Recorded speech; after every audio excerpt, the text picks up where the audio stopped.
जामोद येथे दरवर्षीप्रमाणे यंदाही श्री रामनवमी निमित्त तथा श्री संत रूपलाल महाराज पुण्यतिथी महोत्सवानिमित्त रामायणाचार्य हरिभक्त परायण गजानन महाराज दहिकर यांच्या अमृततुल्य वाणीतून अखंड संगीतमय रामायण कथा ज्ञान यज्ञासह विविध धार्मिक कार्यक्रमांचे आयोजन करण्यात आले होते।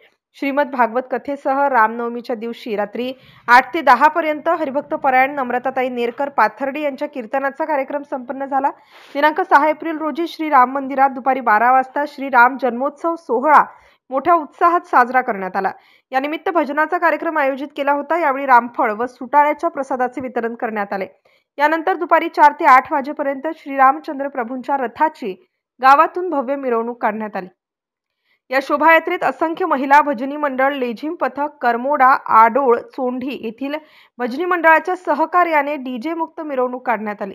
मिरवणूक गावातून जाताना ठिकठिकाणी महिला भगिनींच्या वतीने प्रभू रामचंद्रांच्या रथाची पूजा अर्चा करून मिरवणुकीचे स्वागत करण्यात आले। कार्यक्रम यशस्वी करण्यासाठी संस्थांच्या सर्व पदाधिकाऱ्यांसह सर्व गावकऱ्यांनी परिश्रम घेतले। MCN न्यूज मराठी करिता आकाश उमाळे, जामोद।